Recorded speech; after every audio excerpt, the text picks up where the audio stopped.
gostosa com a mortadela Tony. Com Tony, toda hora é hora. Chegou o Capriche, sua nova creme cracker. Douradinha, crocante e deliciosa. Experimente.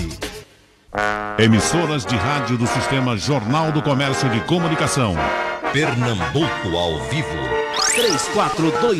3421-3148. Rádio Jornal. Pronto, governador, a mesa branca já está pronta, o copo d'água está na mesa, os espíritos de luz já estão baixando. Vamos trabalhar, né? Se era para aliviar, pesou, viu? Veja, com relação a essa dúvida do Exército, são 250 mil por dia, é isso que ele disse agora? Foi, há uma estimativa, Geraldo. Bom dia, Geraldo. Bom dia, Laurindo, Giovanni e todos os ouvintes. Há uma estimativa quando eles iniciaram as atividades em Pernambuco, que ao longo dos 10 dias seria algo em torno de 2,5 milhões. É o número que eles passaram, as Forças Armadas, por isso que tem essa conta aí de 250 mil dia. Uhum. Acho que é isso mesmo, né, Laurindo? Já resolveu, né? São tantos Quer dizer, homens. já resolveu não, pela informação que a gente tem de Brasília agora, o ministro deve se encontrar com o presidente e decidir, né? O pedido do governo foi feito. Nós encaminhamos, nós tivemos uma reunião com o Comando do Nordeste na última quinta-feira, fizemos os relatórios, as atividades, um monitoramento, na verdade, de toda a semana, né, para sabermos exatamente a nossa situação. Nós tomamos algumas medidas importantes ao longo da última semana em relação ao efetivo, né? Suspendemos as férias, que é justamente para aumentar o efetivo nas ruas. Cerca de 1.400 homens já se apresentaram aos batalhões para retomar as atividades. Mas solicitamos ao Exército que isso leva também uma transição, essas pessoas que estão vindo das férias e a sua colocação nas ruas, que era importante ao longo desses próximos 10 dias que a gente tivesse uma transição entre a saída do Exército e a chegada do efetivo que vai trabalhar nos próximos dias junto com a Polícia Civil, com a Polícia Militar de Pernambuco. Na sexta-feira nós formalizamos isso junto ao presidente da República, na verdade, Michel Temer. Enviamos uma cópia para o ministro Raul Jugman, isso foi na sexta-noite. Contactamos os chefes de gabinete de ambos os setores. Eu já falei hoje pela manhã com o ministro Raul Jugman, ele disse que ia ter esse contato com o presidente Temer. Mas há uns protocolos, evidentemente, que a gente respeita. Da última vez também foi assim, quando nós solicitamos inicialmente. E vamos aguardar ao longo do dia a sinalização. Como eu disse, a volta dos 1.400 homens que estavam de férias da Polícia Militar nos dá condições de garantir o policiamento nas ruas, os efetivos sendo lançados. Evidentemente, se o Exército puder continuar ainda, é importante para nós, por causa dessa transição. Mas, independente também da chegada ou não dessa renovação, a gente vai trabalhar para garantir a segurança dos pernambucanos. Doutor Paulo, a Polícia Militar de Pernambuco tem uma história de peitar governador. Ela peitou no governo Arraes, peitou Jabas, teve até tiro contra o Palácio. Com o Eduardo as coisas até se costuraram bem. E agora o senhor está tendo alguma dificuldade ou não com a Polícia Militar? Veja, Geraldo e ouvintes, a dificuldade sempre há quando a violência está aumentando, como está aumentando no nosso estado, e a falta de dinheiro para a gente dar as respostas necessárias. Eu tenho dito e reiterado em todos os monitoramentos que eu participo no Pacto, inclusive esses monitoramentos foram intensificados nos últimos meses, justamente que a gente precisa ter mais ação. Se nós formos olhar apenas os protocolos, nós prendemos mais gente do que prendemos em anos anteriores. Nós apreendemos mais armas, apreendemos mais drogas, tivemos mais inquéritos concluídos, mas a violência não diminuiu. Isso fez também com que nós exigíssemos por parte dos comandos mudança de postura em relação às atividades policiais. É preciso também evoluir em termos de postura, de abordagem, da formação, da inteligência das ações. Então isso tudo está sendo feito, isso gera reações. O que a gente está vendo aí muitas vezes é uma reação a um conjunto de ações que estão sendo feitas. Os comandantes têm nossa total confiança e carta branca para fazer as ações que querem fazer. Eles, inclusive, estão comandando todas as ações no nosso estado. Isso está provocando reações que, no nosso ver, é desnecessária, porque o governo é um governo de diálogo, de conversa, que vai garantir os direitos dos policiais militares e dos bombeiros militares no tempo pactuado, que é no início do próximo ano. Nós vamos fazer uma ampla discussão para envio de projetos, como nós já tínhamos combinado isso desde o início do ano, que iríamos retomar, sentar e enviar novos projetos em relação ao reajuste salarial no mês de abril. Houve uma antecipação desse debate, mas a gente tem que enfrentar isso. Eu não posso, diante de um momento que o país vive, de aumento de violência em todos os locais, a gente ter insegurança nas ruas, fazer com que um conjunto de associações queiram impor a forma de negociar com o governo. Não é assim que funciona. O governador tomou as medidas necessárias para garantir a segurança, os comandos estão respondendo e eu tenho certeza que a gente vai poder mais na frente, a partir de tudo que a gente está vivendo, ter uma polícia que funcione melhor para a sociedade pernambucana. Pinga Fogo.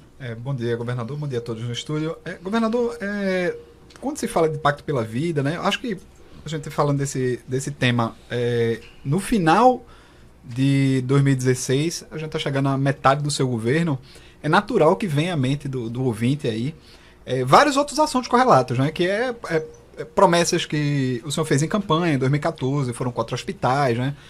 Tem uma conta aí de que foram 16 mil contratações que eram estimadas em diversas áreas, dobrar salários, né, de professores. Ontem o Jornal do Comércio fez uma matéria exatamente colocando isso, a dificuldade de realização de promessas de campanha, e a resposta do seu governo, até compreensível isso, está dizendo, olha, em 2017... o governo estadual, o governador Paulo Câmara, vai rodar as regiões, repetindo um seminário chamado Todos por Pernambuco, que o modelo de gestão do PSB prevê seja realizado somente no ano de início dos mandatos, de cada mandato. Foi assim no primeiro mandato de Eduardo, foi assim no segundo mandato de Eduardo e assim no início do seu governo. Só vai repetir a estratégia de Geraldo de se antecipar a oposição e dizer o seguinte, a crise não deu impediu de realizar promessas de campanha, vamos por outro caminho? Ô, Giovanni, deixa eu ser muito transparente com vocês. Em 2014, nós fizemos um programa de governo que foi aprovado pela sociedade e é só olhar o que eu prometi e para ver que tudo isso é importante e é necessário para Pernambuco. Todas as medidas que estão lá no nosso programa de governo. Agora, enfrentamos um cenário que ninguém esperava. Nem o mais pessimista dos analistas ia dizer que nós teríamos um ano de 2015 como foi, um do ano de 2016 pior do que 2015. Sabíamos que as coisas não estavam boas, tanto é que em 2014 nós buscamos um caminho diferente, que foi o lançamento da candidatura de Eduardo junto com Marina. Felizmente a crise é muito severa, nós estamos tendo crescimentos de arrecadação inferiores à inflação, isso nunca ocorreu no estado de Pernambuco, pelo contrário, a gente está tendo perdas reais em todas as receitas do nosso estado, isso fez com que nós, desde o início de 2015, já vislumbrando dificuldades, fizéssemos um ajuste fiscal severo, talvez o maior ajuste fiscal do país, ajuste fiscal que tem possibilitado Pernambuco a continuar caminhando, a continuar investindo, a continuar trabalhando por sua população. Agora, a gente se vê hoje no meio de um mar com muita tempestade, essa é a verdade, a gente segurando um barco com muita firmeza, para o barco não virar, e olhando os barcos vizinhos tudo afundarem. Isso é a verdade. O Brasil hoje está afundando muitos estados, muitos municípios, e Pernambuco tem feito o seu dever de casa com muita dificuldade. E eu quero dizer para vocês que o Todos por Pernambuco vai retomar agora em 2017 justamente isso, porque a gente está conseguindo investir. E vamos agora priorizar aquilo que é mais importante numa nova rodada. Como nós priorizamos esses 2 primeiros anos, fazer com que as obras hídricas não parassem no nosso estado, que a gente continuasse a aumentar os investimentos na segurança, mesmo não tendo os resultados, a gente continuar a inaugurar a escola, a gente continuar a fazer com que a saúde, apesar do aumento descomunal da procura pelos postos de saúde públicos, ele continue a funcionar e a dar retorno à população. Então, é um esforço muito grande que a gente está fazendo, com um dever de casa enorme, tanto é que nós temos hoje uma das menores folhas de pagamento do Brasil, nossos gastos de manutenção da máquina teve a maior redução do Brasil. Então, tudo isso está nos dando uma aprovação de que tão logo a situação melhore, a gente vai poder dar respostas muito rápidas, até porque a gente sabe o caminho, a gente tem boas propostas e a gente tem uma forma de governar e de gerir que tão logo a situação melhore vai dar respostas muito rápidas. Agora, deixa eu fazer só uma pergunta, porque assim, é uma questão que é um pouco, vamos dizer assim, no fio da navalha, né? O senhor está falando que vai fazer Todos por Pernambuco, vai esclarecer a população, fazer um balanço aí, uma prestação de contas. Agora, o que foi extraído dessa conversa com a população, o senhor vai conseguir realizar uma nova rodada de promessas, entre aspas, né, de demandas da população na outra metade do seu governo? Porque se a gente pensar com a cabeça, por exemplo, de um evento, se antecipar uma eventual crítica de um opositor seu, ele pode dizer, olha, está antecipando um debate aí que seria realizado em 2018, né? Eu queria acrescentar, Giovanni, uma pergunta bem objetiva, governador.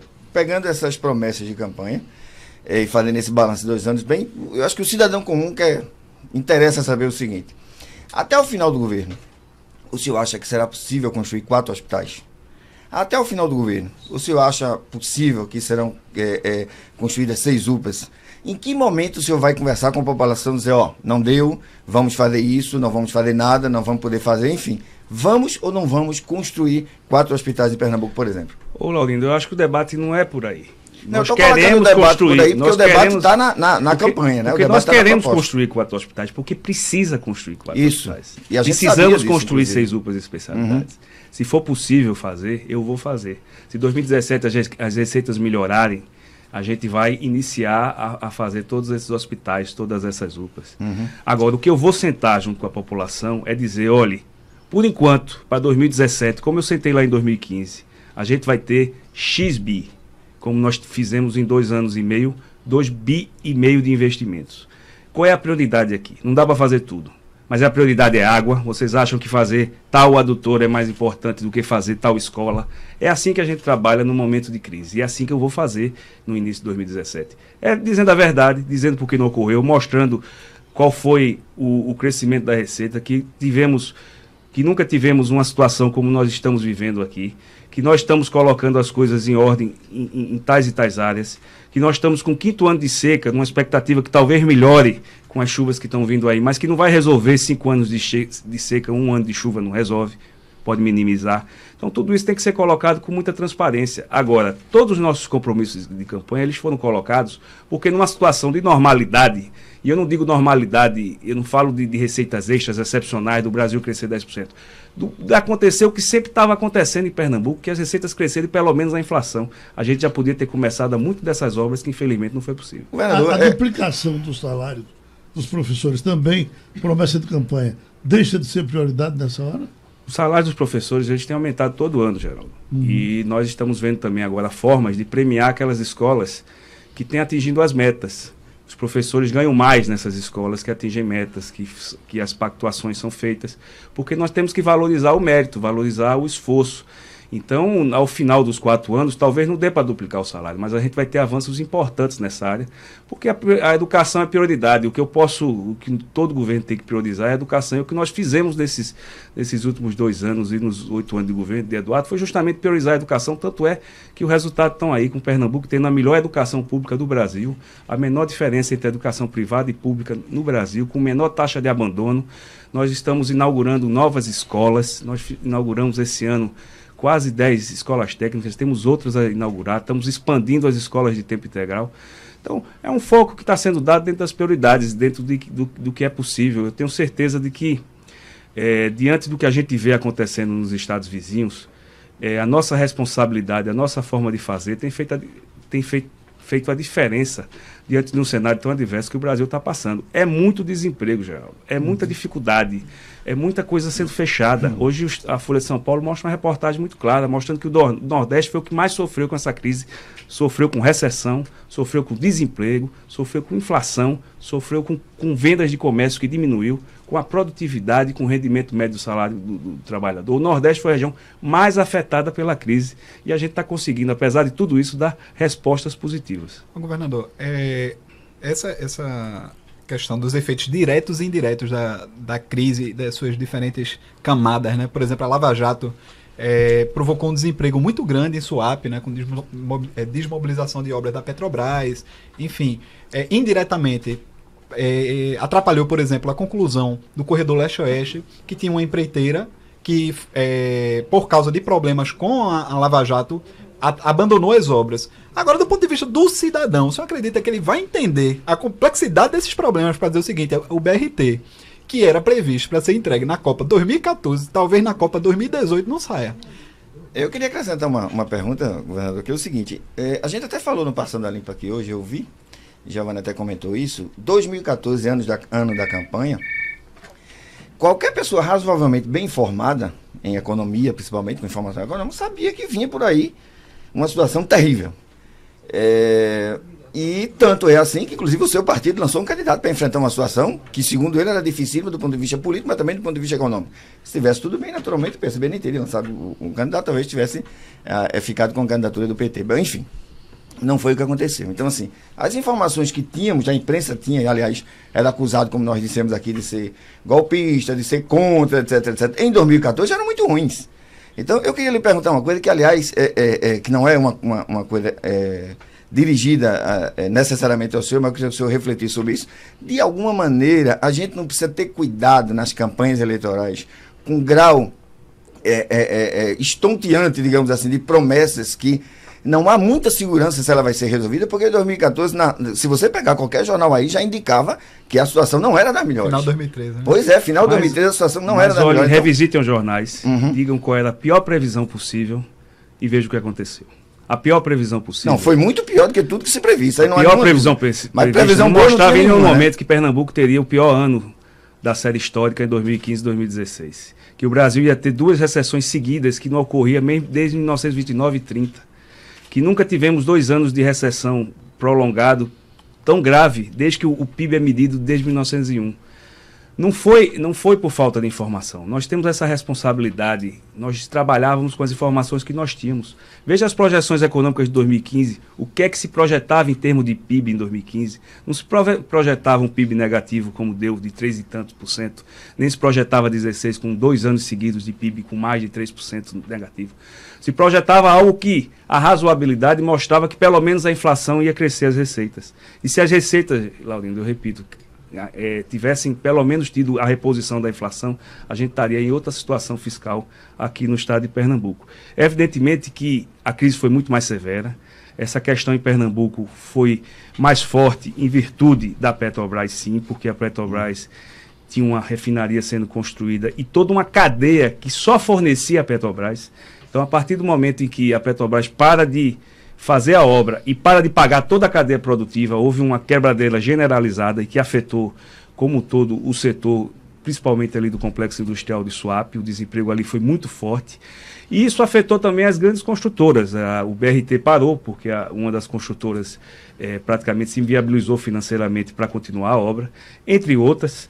Mas, no caso do BRT, nós estamos com a obra sendo retomada, uma parte já está retomada e outras licitações estão sendo concluídas. Essa aí não vai ficar para a próxima Copa, a gente vai inaugurar antes disso. A BR-101, que também tinha essa mesma empresa para fazer essa requalificação, já tem um novo edital na rua, que já deve estar abrindo os envelopes em breve, aí, no máximo no mês de janeiro.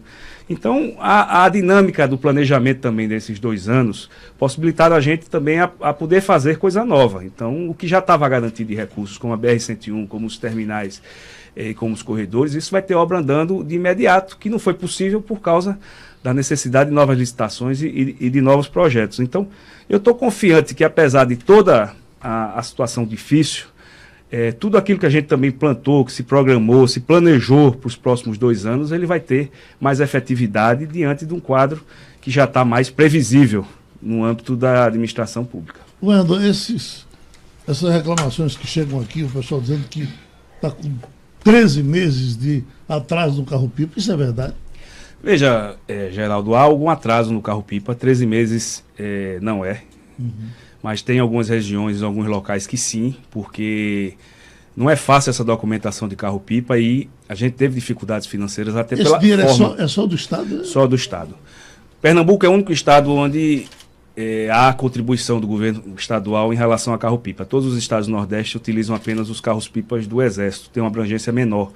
Nós optamos ainda, a partir de 2012, de abranger mais áreas. E isso foi feito. A partir de 2015 houve dificuldade de pagamento, nós vamos regularizar todos esses pagamentos atrasados, mas infelizmente, como nos outros estados, Pernambuco a partir de 2017 não vai ter condições de bancar, como vinha bancando os carros-pipa da forma que era anteriormente. Deixa então começar, senhor. Vamos embora. A gente volta já. Rádio Jornal. Pernambuco ao vivo.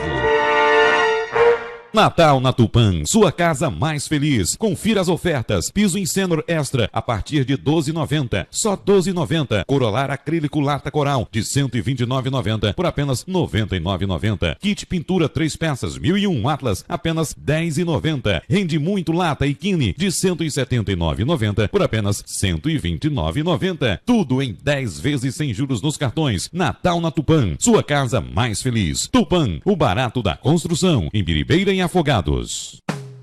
Quando bate aquela fome, não dá pra controlar. A galera pede Tony, todo mundo quer provar. Tony é uma delícia, a família inteira adora. Com Tony toda hora é hora. Tony é a mortadela do sanduíche. A salsicha hot dog, ninguém resiste. No futebol, o salsichão, Tony é a sensação. Tony tem sabor de emoção. Tony todo dia, Tony toda hora. Tony tá na mesa, Tony sem demora. Com Tony a tristeza vai embora. Com Tony toda hora é hora. Tony.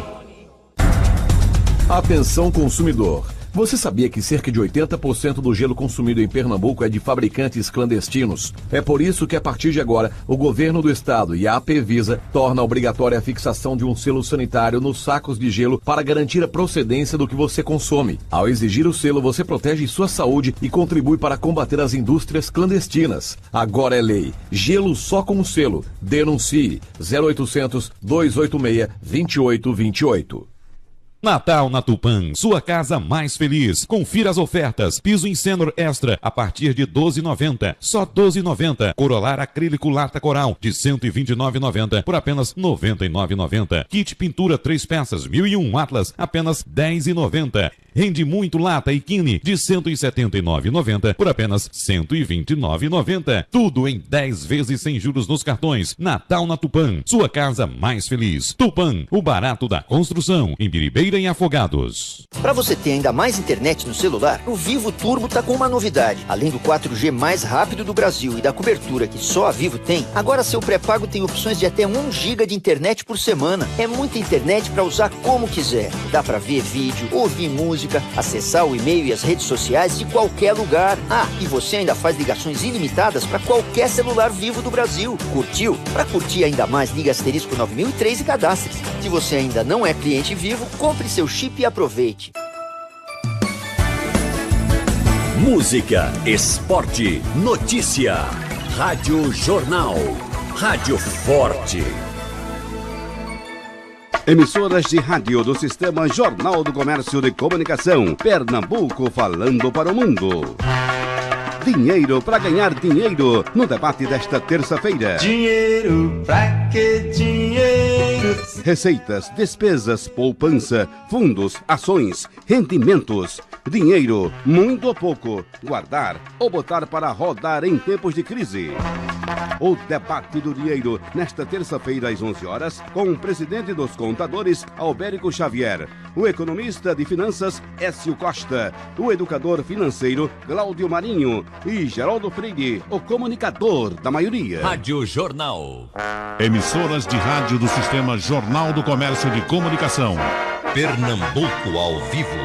3421-3148. Rádio Jornal. Seguimos conversando com o governador de Pernambuco. Vamos nós. Governador, você falou muito dessa questão fiscal e, afinal, né, a gente num momento desse de crise com recurso escasso no cofre, é claro que essa capacidade, né, de gerenciar a escassez vem à tona.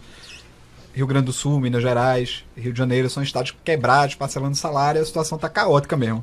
Agora, por outro lado, como é que fica a situação? Por exemplo, partindo do pressuposto de que, por sua experiência, foi secretário da Fazenda, né, passou por administração também, está cuidando bem dessa parte fiscal, mas tem a outra ponta, que é a ponta dos serviços, né? Como é que fica isso? Porque, claramente, numa crise, faltando recursos para manter no nível anterior à crise, uma OS, um hospital, uma UPA, tá muito complicado. O cidadão chega lá e ele também não vai compreender muito isso não. Alguém dizer para ele que a gestão fiscal tá ótima, quando lá na ponta tá tudo de cabeça para baixo. Como é que vai funcionar isso e como é que se cuida disso num momento como esse?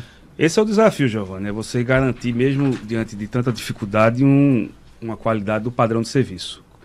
A gente tem conseguido manter funcionando aquilo que já funcionava.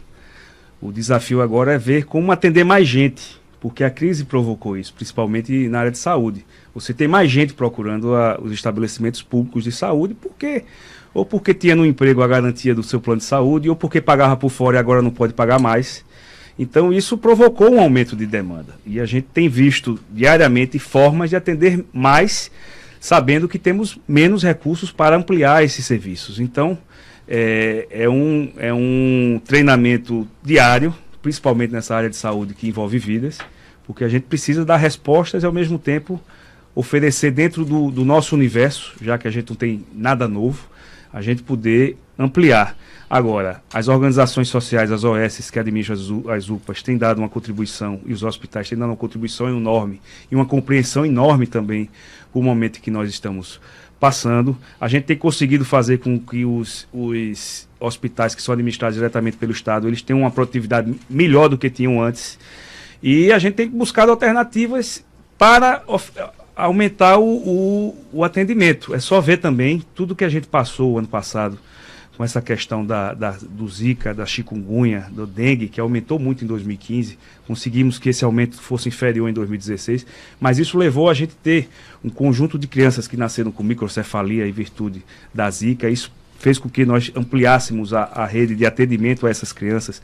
Em 26 instituições hoje estão preparadas para receber essas crianças, e a gente tem que estar cuidando disso todo dia, porque as crianças que nasceram com microcefalia estão fazendo agora 1 ano, daqui a pouco estão fazendo 2 anos, vão precisar de um cuidado permanente, e outras pessoas e outras regiões do estado também. A gente, quando fala que precisa ter um hospital regional ali no sertão, é justamente para isso, porque as pessoas também não têm que se deslocar tanto tempo para vir cuidar da sua saúde nos hospitais que só tem aqui na região metropolitana ou no máximo ali no Agreste. Fernando, eu até já tenho dito aqui que uma coisa que me chamou a atenção na pesquisa ainda da eleição, divulgada pelo Jornal do Comércio, pesquisa de Adriano Oliveira, aquela compreensão que tinha no eleitor de que um percentual, eu não me lembro em que número, 50%. Aproximadamente 40%. Entendia que a crise não tinha feito. Sim. Não é? Uhum. Entendia, Castilho, você que é bom de memória, um percentual mas bem razoável, entendia que o prefeito não tinha feito mais em função da crise. Porque a crise não havia deixado. Uma compreensão que eu pensei que o povo não tivesse. E o povo teve. O senhor tem também essa compreensão? Quando chega no seu métier, com a polícia, por exemplo, fazendo corpo mole, sendo dura demais com o governo, o senhor se decepciona com ela?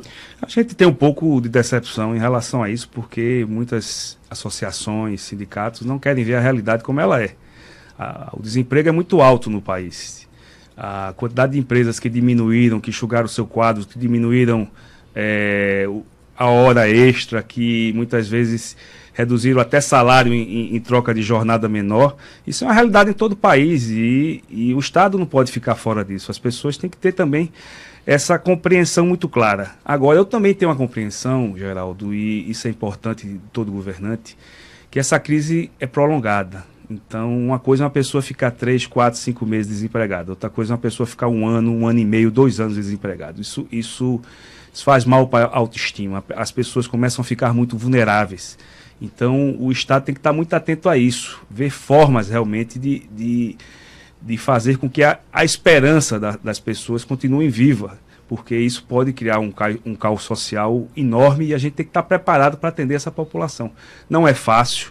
É uma crise que os pernambucanos têm a compreensão que não foi Pernambuco que criou essa crise, mas a gente tem que ter muito cuidado no tratar das pessoas, porque é muito tempo já de crise, é muito tempo de desesperança, é muito tempo para as pessoas terem condição de olhar para frente e achar que tem saída. Então a gente tem que estar sempre procurando saídas para a população, alternativas, dizendo a verdade, buscando realmente estar muito junto num momento onde a presença pode fazer um pouco de diferença na vida das pessoas. Vou aproveitar o gancho aí, o mote que Geraldo deu, resgatar um assunto agora com abordagem diferente. Eu só não acredito que, já que Geraldo falou sobre essa questão do prefeito Geraldo Júlio, né, e esse percentual de gente que entendeu que foi por causa da crise que Geraldo fez ou não fez, só não acredita que ao fazer o Todos por Pernambuco em 2017, no meio do mandato, você não vai deflagrar uma espécie de campanha antecipada para 2018 não, tendo em vista que a pergunta natural de Geraldo é a mesma que o cidadão e que o ouvinte está fazendo nesse momento, só vai em 2017 fazer uma prestação de contas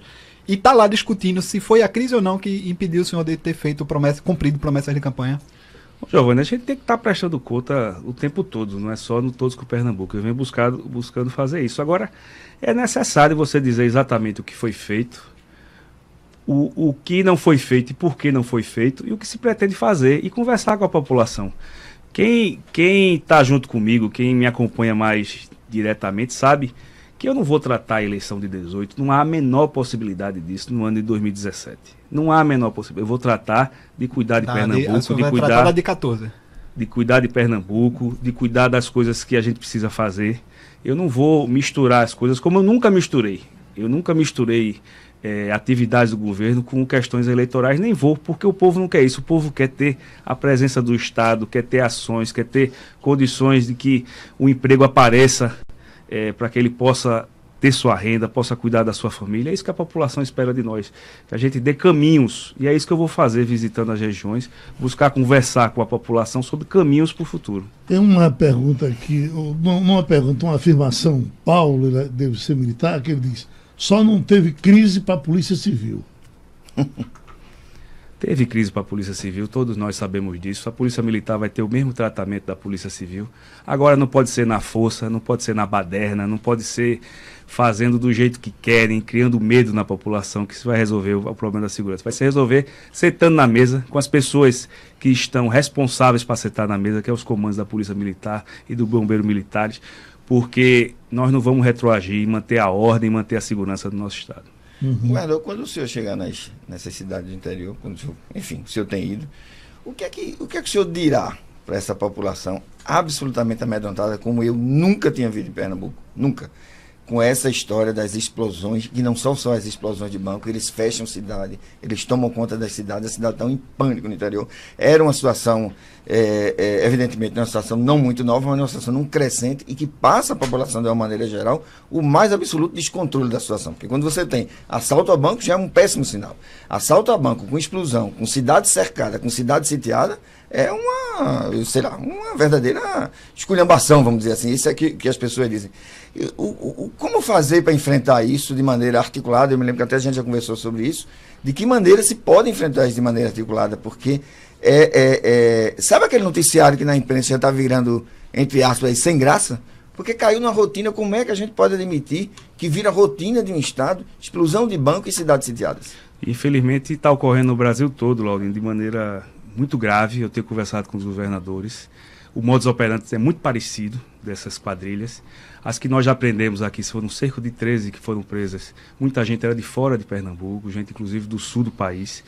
Isso está fazendo com que a gente também remodele a forma de agir em relação a essas quadrilhas, em relação à forma de investigar.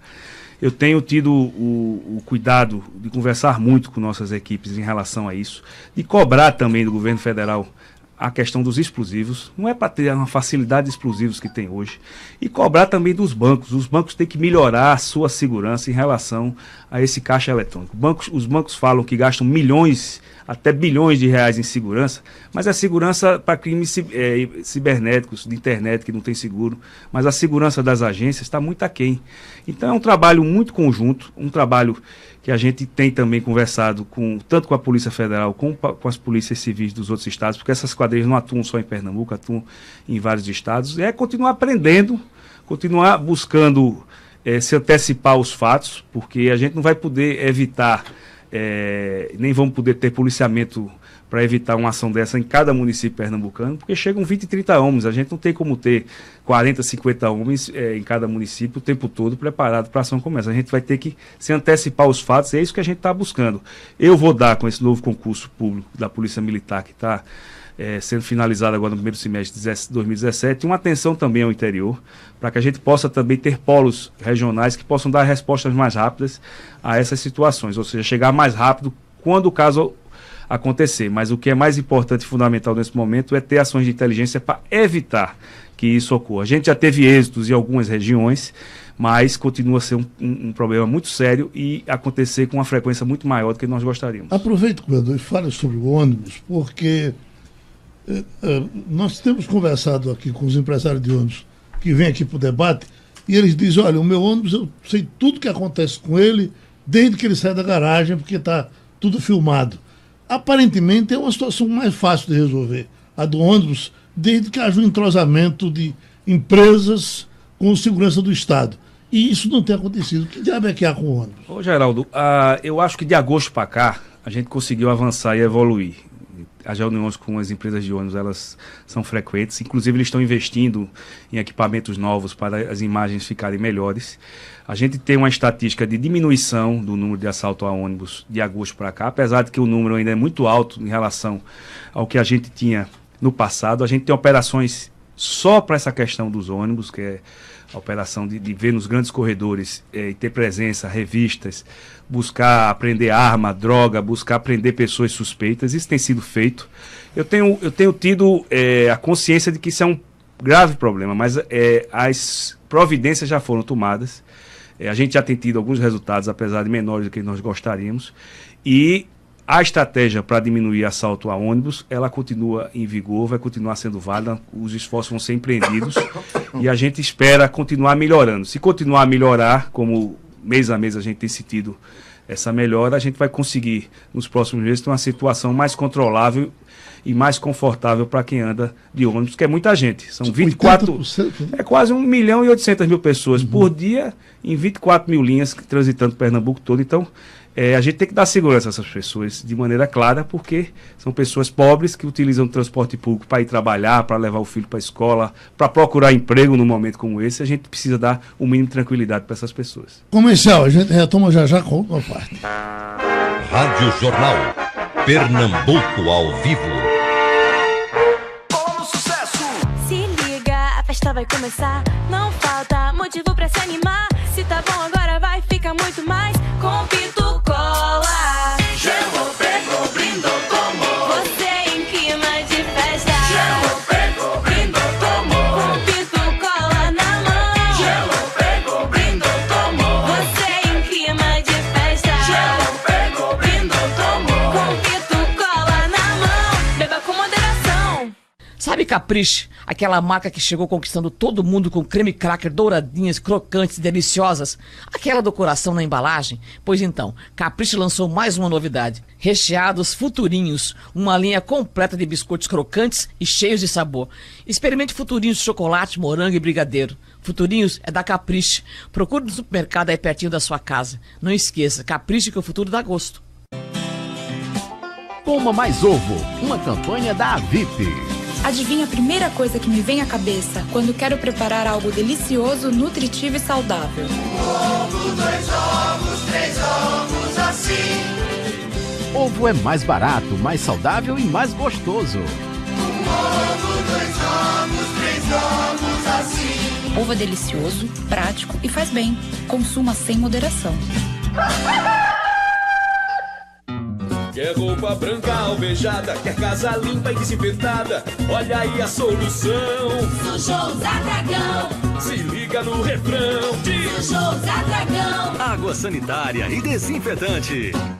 Natal na Tupã, sua casa mais feliz. Confira as ofertas. Piso em Senor Extra a partir de R$ 12,90. Só R$ 12,90. Corolar acrílico lata coral de R$ 129,90 por apenas R$ 99,90. Kit pintura 3 peças 1001 Atlas apenas R$ 10,90. Rende muito lata e quine de R$ 179,90 por apenas R$ 129,90. Tudo em 10 vezes sem juros nos cartões. Natal na Tupã, sua casa mais feliz. Tupã, o barato da construção. Em Biribeira, em Afogados. Rádio Jornal, definitivamente sua. Emissoras de rádio do Sistema Jornal do Comércio de Comunicação. Pernambuco falando para o mundo. Dinheiro para ganhar dinheiro no debate desta terça-feira. Dinheiro, pra que dinheiro? Receitas, despesas, poupança, fundos, ações, rendimentos, dinheiro, muito ou pouco, guardar ou botar para rodar em tempos de crise. O debate do dinheiro, nesta terça-feira às 11 horas, com o presidente dos contadores, Albérico Xavier, o economista de finanças, Écio Costa, o educador financeiro, Cláudio Marinho e Geraldo Freire, o comunicador da maioria. Rádio Jornal. Emissoras de rádio do Sistema Jornal do Comércio de Comunicação. Pernambuco ao vivo. 3421-3148. Rádio Jornal. O Paulo Câmara, eu fiz até uma espécie de levantamento aqui desse intervalo pelo interativo, pelo comunique, pelas perguntas que chegam por telefone. E para sair do assunto de segurança, mas quase 100% do que tem aqui é segurança. Então, as suas pesquisas internas, o que é que dizem? Por exemplo, não há, até agora não chegou nenhuma reclamação aqui da área de saúde, por exemplo. Como é que está a saúde no Estado? Que informações internas o senhor tem? Porque essas reclamações não estão chegando aqui. É o que eu falei aqui no âmbito da saúde. O que está acontecendo na saúde é que mais gente está procurando os serviços públicos de saúde e a gente não está tendo condição de ampliar a oferta de serviços diante das restrições financeiras. Então, o que no passado recente era menos comum, como mais filas, mais demora no atendimento, mais demora na marcação de consultas, isso realmente aumentou. Mas o que a gente tem cuidado e tratado com muita responsabilidade é buscar realmente dar respostas, manter os grandes centros funcionando bem, buscar que as escalas de plantão estejam sempre com médicos dando respostas, buscar que o atendimento funcione, mesmo sabendo que o atendimento pode ser mais demorado, o atendimento pode não ser da forma que era antes em virtude do aumento da demanda. Mas o cuidado é muito grande, para que não falte medicamento, para que não falte equipes, para que não falte realmente serviços a serem oferecidos à população. Disputando com segurança aqui vem aumento para servidor. Tem muito servidor aqui cobrando e, evidentemente, uma supremacia com relação ao pessoal de polícia. Que recado o senhor tem para os servidores de um modo geral? Como é que vai ser a conversa com eles daqui para frente? Ô Geraldo, eu acho que eu vou repetir aqui o que eu já disse. A gente está no meio de uma tempestade. Eu estou vendo os barcos de junto aqui, meus estados vizinhos, tudo afundando. Eu não vou deixar Pernambuco afundar. Eu vou manter as contas equilibradas, com responsabilidade. Onde se puder dar aumento salarial, a gente vai dar, mas não vamos fazer disso um campo de batalha, porque não funciona. Minha maior responsabilidade é com todos os pernambucanos. Então, eu agradeço aos funcionários públicos a sua dedicação, a forma que eles vêm trabalhando, compreendendo a crise, e eles também têm que ver todo o esforço que a gente está fazendo. A gente está pagando em dia, a gente está pagando 13º, nossos vizinhos não estão fazendo isso, os estados vizinhos. Então eu tenho que ter responsabilidade com Pernambuco como um todo, e vou continuar a ter. Cuidado que o Ceará pagou o 13º, viu? O Ceará... Aliás, os seus vizinhos pagaram, o Ceará, a Paraíba, Alagoas... Os mais ricos estão pagando, não. Os ricos é que não estão pagando. Foi não... Bem, governador, eu queria aproveitar para tocar no tema, já que a gente está falando aí, a conversa está girando em torno de uma espécie de balanço, né, 2 anos de governo. É um tema que é recorrente, enfim, está sempre nas páginas, que é a questão da Arena Pernambuco. E aí eu queria pegar uma abordagem um pouco diferente aí, que é mais essa questão política mesmo. Porque, veja, se a gente botar no papel, a Arena, ela é investigada no que é possível um contrato ser investigado, está sendo apurado em todas as esferas possíveis. Ela está lá. Na parte civil, a Odebrecht ainda está pedindo uma indenização por parte aí, por um recurso, mais de 200 milhões, se não me engano, 290 milhões, que supostamente o Estado deve a ela. Na parte administrativa, o Tribunal de Contas tem uma auditoria especial que não foi fechada ainda. Na parte concorrencial, uma construtora acaba de delatar um cartel entre empresas chamado Jogo Combinado pelo Contrato. E na parte penal, o Rodrigo Janot, procurador-geral da República, levou o caso para o STF, inclusive mirando não as figuras pessoalmente, mas o órgão, né, o Comitê Gestor de Parceria Público-Privada, que tinha nos cargos, na presidência na época, o prefeito Geraldo Júlio, o senhor era o vice, o senador Fernando Bezerra Coelho e o deputado Tadeu Alencar como membros. Enfim, olha o tamanho da confusão, só para explicar o que é que a Arena está sendo investigada. Como é que isso impacta politicamente o seu governo até aqui, e olhando para frente também, e do ponto de vista administrativo, né? Se a Odebrecht, por exemplo, leva esses 300 milhões, é um buraco enorme que fica no orçamento, né? Eu queria que o senhor comentasse toda essa confusão que virou, que o senhor herdou da Arena. Veja, Giovanni, eu participei do comitê gestor das parcerias público-privadas do governo de Pernambuco, junto com 8 secretários. Participamos ativamente desse processo da Arena. Toda etapa nós validávamos a partir de laudos técnicos, a partir de pareceres jurídicos, a partir do que estava previsto na legislação. Eu tenho total tranquilidade de falar esse tema, até porque todos os passos do comitê parceria público-privado até a contratação, que foi o momento que eu participei, o tribunal em 2011, o Tribunal de Contas do Estado, ele aprovou esses passos. Nós temos agora que cuidar da Arena funcionar, da Arena ter a sua serventia. Isso estamos fazendo com uma série de atividades, não apenas do futebol, mas atividades esportivas, de esportes amadores, de visitação, buscando atrair também shows musicais. Ela vai cumprir o seu papel. Estamos pagando o que é incontroverso, né, que é a parte da construção. Temos questionamentos jurídicos por parte da empresa que construiu na justiça, a justiça que vai decidir. Eu tenho clareza dos pareceres que nós temos que não há esses valores que ela está pleiteando. Ao longo de todo o processo de contratação, o próprio Ministério Público Federal fez uma série de questionamentos à contratação, e isso foi acatado, inclusive. Todos os questionamentos do Ministério Público Federal na época foi acatado.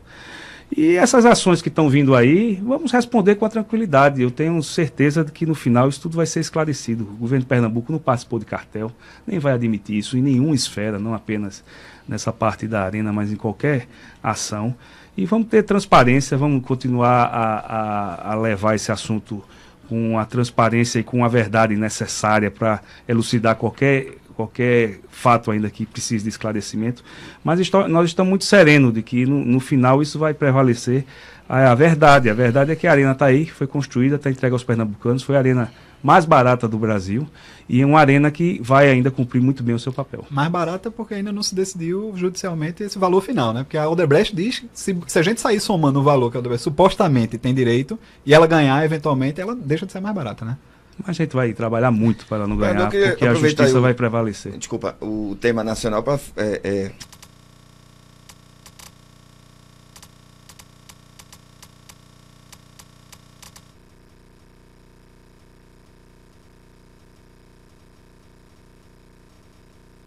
O tema Odebrecht, para fazer uma pergunta. Semana passada, o presidente da República declarou, inclusive em conversa com o procurador Rodrigo Janot, que o bom seria que essas operações, esse processo todo de delação, enfim, essa confusão toda que o país está vivendo, de alguma maneira se antecipasse. Delações, nomes, situações, quem fosse preso, enfim, que se resolvesse essa bronca para a gente respirar e seguir adiante, segundo na avaliação do presidente, e isso atrapalha e muito a economia. Isso é um momento da discussão. No outro momento, o presidente falava disso, inclusive, porque ele foi citado na delação. Em outro momento está surgindo também um debate nacional ainda, inclusive no colo de alguns aliados, sobre uma possibilidade de renúncia, eleição direta, já, enfim. Eu queria saber sua opinião sobre essas duas questões. Uma levantada do presidente, que vamos antecipar. O que poder antecipar, porque essa sangria já dura muito tempo, e isso, evidentemente, atrapalha muito a economia, e se o senhor é contra ou a favor a possibilidade de uma eleição, uma emenda constitucional que permitisse uma eleição rápida do presidente e a renúncia do presidente. Só para somar um pouco, Laurindo, porque o PSB tinha, no começo, essa proposta da eleição, de nova eleição. É verdade. Nós defendeu isso. E depois, me parece que compreendeu, sentiu que a barra é muito pesada, me parece que está deixando o governo em paz. Os aliados mais de perto parece que não estão querendo isso. Especialmente o Ronaldo Caiado é pé no bucho, mão na cara. Bom, Geraldo, respondendo acho que a todas as perguntas aqui formuladas, eu acho que essa questão da Lava Jato e todas as outras denúncias que estão colocadas e postas, elas precisam ser investigadas no seu tempo, da forma mais correta, mais séria e mais transparente possível. Agora tem que ter seu tempo. Eu acho que não cabe antecipar nem prorrogar. Tem que ser feita no seu tempo, com todas as ferramentas necessárias. Agora, o que eu sou contra é pré-julgamentos e vazamentos. Eu acho que isso não contribui. Você colocar e querer, de alguma forma, transformar uma pessoa que não teve nem direito de defesa ainda em réu ou em já condenar ele antecipadamente, isso é que não faz bem para o processo. Mas investigar, cumprir os ritos, dar direito de defesa, isso tem que ser feito em todas as esferas, não apenas nessa operação específica, mas em todas as operações. Quanto ao governo Temer, o posicionamento do partido é muito claro desde o início. A gente, quando do impeachment, achávamos que a melhor solução para o Brasil era novas eleições, mas isso, apenas o impeachment da presidente Dilma não resolveria. Teria que ter também a renúncia do vice-presidente ou o julgamento do TSE. Como uma coisa nem outra aconteceu, a gente tem que também trabalhar e unir esforços pelo Brasil. E é isso que o PSB tem contribuído da maneira que entende, sendo propositivo quando precisa ser propositivo, apoiando propostas que, no nosso entendimento, vão de encontro à melhoria do Brasil. E vamos continuar a fazer isso. Nós, pelo partido, nós não teríamos nem aceitado cargos no governo federal. Isso foi uma decisão da bancada. Mas, independente dessas questões, a gente tem que ajudar o Brasil a sair dessa crise, porque o Brasil não saindo da crise, não vai sair da crise os estados, não vai sair os municípios, e só quem sofre isso é a população pernambucana. O senhor esperava mais de Temer do que o que aconteceu até agora? Eu esperava que o presidente Temer conseguisse fazer uma união nacional mais ampla, de conversar mais com governadores, com prefeitos. Ele fez um governo inicialmente muito mais voltado para o Congresso. Evidentemente que ele precisava aprovar medidas importantes, mas é muito importante ampliar o leque de discussões e de soluções. Junto tanto a governadores, a prefeitos, a sociedade civil, o presidente Temer precisa realmente fazer aquilo que ele disse que ia fazer, que ser um grande governo de união nacional. A gente não vê ainda essa união nacional tão forte como deveria para enfrentar, como deve ser enfrentada essa crise nacional. Essa sua conversa com ele agora, frente a frente, com relação à seca, na beira da barragem, deu para entender boa vontade para resolver isso? Eu acho que sim, porque Jucazinho precisava ser consertada, porque se as chuvas vierem esse ano, ela precisava ter esses reparos, ele teve essa compreensão.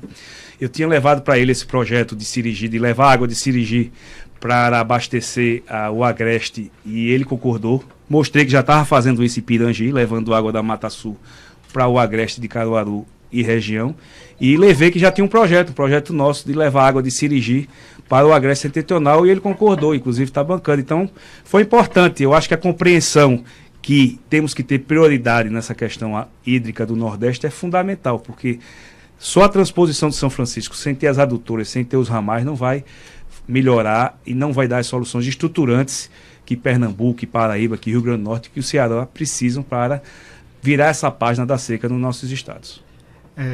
Governador, Antônio Lavareda, cientista político, ele andou conversando com o Temer, né, como parte aí de um núcleo, vamos dizer assim, mais informal, de conselheiros da área de comunicação. Parece que o senhor andou conversando com ele também.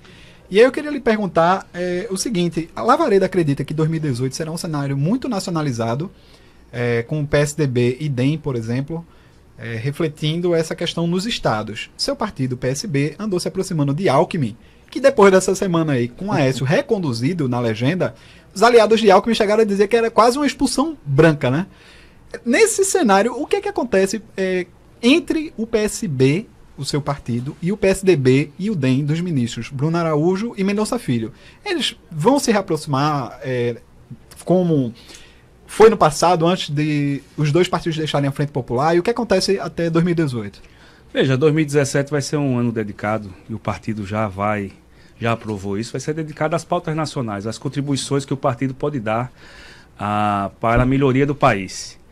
E 2018 é que vai ser dedicado a essas alianças políticas, a olhar eleições, essas coisas. Eu não antecipo essas discussões, não coloco isso no partido também para antecipar. Eu acho que hoje o que a população pernambucana, que a população brasileira quer dos políticos é que eles encontrem soluções, pautas nacionais que possam fazer com que haja uma luz no fim do túnel. Então é isso que a gente vai se dedicar em 2017. Se nós tivermos êxito nisso em 2017, a gente começa 2018 numa situação melhor.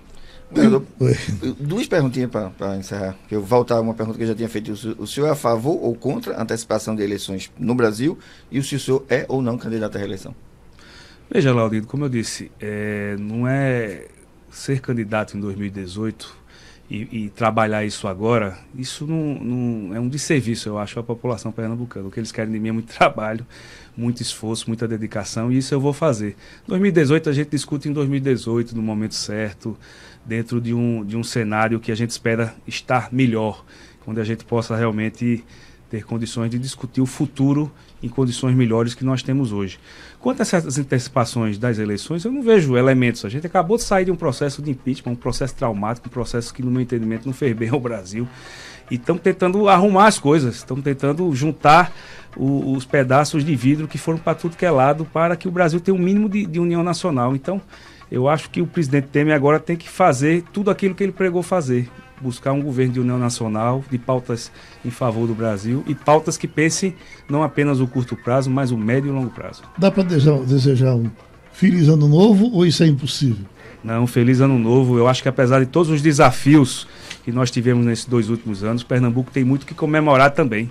É só ver os resultados que nós tivemos, Geraldo. Nós temos a melhor educação pública do Brasil. Isso mostra o nosso olhar para o futuro, que é coisa mais estruturante para o futuro do que a educação. Então os pernambucanos estão de parabéns, eu só quero agradecer toda a compreensão das dificuldades que nós passamos juntos, mas vamos trabalhar muito para 2017 ser um ano melhor e melhorar a vida do nosso povo. Obrigado, governador. O programa é repetido à meia-noite.